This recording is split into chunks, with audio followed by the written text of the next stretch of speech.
Good morning, you absolutely beautiful specimens of human beings or aliens or whatever you want to identify as. I'm just going to say this right now. If you hear anything in the background, such as birds or cars or something like that going by, it's because my window is currently open, let in some beautiful fresh air, and that's that. But anyways, right off the bat, timestamps in the description, as always. And yeah, so this video right here, wow, there's some traffic going by. Anyways, this video right here going to be about how I squatted like 405 for 7, I think it was, whenever I was 16 years old, and I was like 160-pound body weight. So that's going to be this video. Going to go into 3 topics: the nutrition, my diet at the time, my training split, how my training looked, my program kind of at the time, and then the third thing will be tips, tricks, what I recommend for you guys, and what I see today, which kind of holds people back. So without further ado, let's get started. So first things first, diet, nutrition. At this time, I was 16 years old, living with my parents, still live with my parents, just turned 20 a little bit ago, full-time student, so don't bash on me too much. But anyways, off topic. Nutrition at this time. I remember it pretty distinctly, so I do If It Fits Your Macros. And at this time I was eating about 2,800 to 3,000 calories per day. This put me in a slight surplus, a little bit of a bulk. So basically this put me in like a 300 to 500 calorie surplus. And the meals, I actually remember them off the top of my head. Meal 1, it was all like whole foods, so it was meal 1 was rice, 2 whole eggs, and like 4 egg whites with a serving of mozzarella cheese mixed in, soy sauce, and some salt and stuff like that. All of that just mixed in the pan together. The cheese would go on after it was cooked, so that wouldn't be in the pan, that would be in the bowl afterwards. And that would be meal 1. So healthy fats, quick carb source and stuff like that. That'd normally be pre-workout or post-workout. I'd actually normally train with very little in my stomach. I'd only train with maybe like some almonds, like a handful of almonds, something like that, if even that. I normally like pretty fasted, if not fasted, close to fasted, if not fasted, is how I used to train. And then my next meal would also be rice, and it'd be some sort of steak, along with another 1 to 2 whole eggs, a lot of vegetables, and then pasta is normally what I do. So I'd have 2 carb sources, lots of carbs, and then the healthy fats coming from the meat, the egg, and stuff like that, protein again, and so forth. Now, in between this meal and the next meal, I'd have some snacks, like protein shake, protein oatmeal, or like bagel or something like that. And then from there, my final meal of the day would basically be a replica of the second meal, but it would be chicken breast instead of steak. And it would only have 1 carb source this time instead of 2. And that would normally be like the end of the meals, I guess you could say. So basically those are like the foods I would always eat. You know, steak, rice, and I wouldn't really do potato for my potassium. I'd normally get that from tomatoes instead. Not potatoes, but tomatoes. But yeah, so simply put, all whole foods, very nutrient dense, and about a 300 to 500 calorie surplus, so a very slight bulk. Now at this time I was relatively fluffier, I guess you could say. You can't really see it in my arms if you see the video of me squatting, because I've always had relatively well defined arms, but I was what you would consider fluffy for the fitness industry. Didn't have well defined abs, however I would be considered fit for normal society. So for me, this is where I make the most progress. This is the body fat I feel the most comfortable at. It's the body fat I've been at for most of my lifetime, so it's where I'm used to sitting. But anyways, moving forward onto training.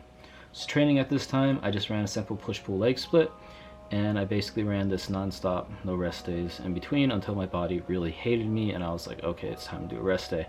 Now leg days specifically, I remember them. I always did at least 4 sets on squats. They were normally pretty heavy, about 3 to 6 reps.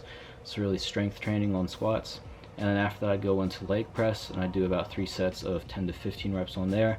Then after that, my next favorite movement would always be lying hamstring curls, another 3 sets. Then I'd do leg extensions, another 3 sets. Then I'd go hit my adductors and abductors and do like a quick little superset on there. Then I'd finish out with calves. And that was basically my leg workout for this whole entire time. I remember it specifically because that's what I did this whole entire time. Every single workout, every single leg day I would go in, I would remember or have written down what I hit on squats the previous week, and I'd always try to beat that by at least 1 rep or up the weight a little bit and see if I could. Now doing so, You know, you can't really improve every single week upon week upon week upon week, especially as a natural lifter, because at the time I was a natural lifter. But anyways, since you can't do that week by week by week, I'd still try to do it, still try to add on weight. And what would normally end up happening, I would end up doing like some half reps or like a 3/4 rep, I guess you could say. I'd always go at least below half, try to.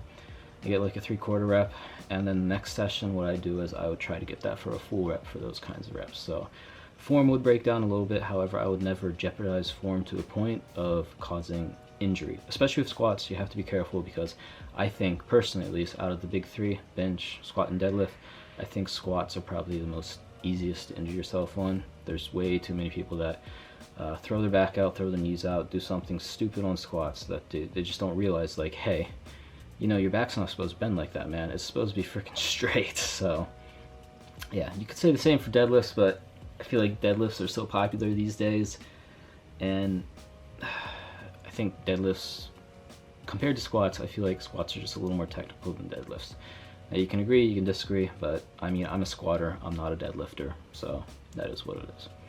Anyways, moving forward to what I think you guys should do, and what I would recommend, stuff I see today that I think is holding people back from getting this kind of strength at such a young age.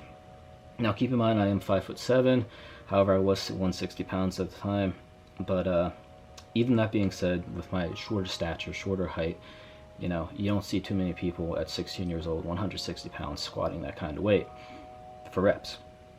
So, am I a genetic outlier? I wouldn't really say so.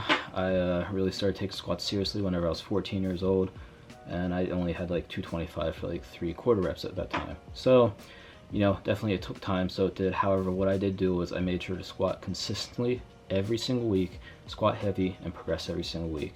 So, what I would recommend is do that. Squat every single week, track your lifts, try to beat them every single week. Don't piss around saying like, oh, I gotta do RP 2, RP 8, RP whatever.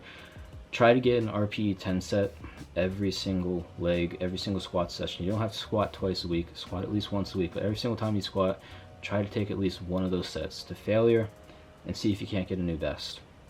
Especially if you are getting enough sleep, especially if you are in a surplus, especially if everything for recovery is on point, then in my opinion there's no reason you cannot do that.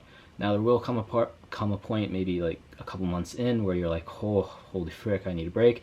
Whenever that happens, you take a deload.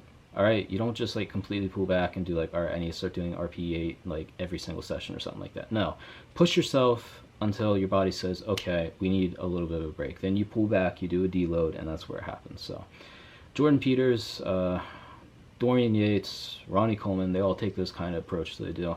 You look at their freaking numbers, and you look how they did, except for Ronnie Coleman. Poor guy.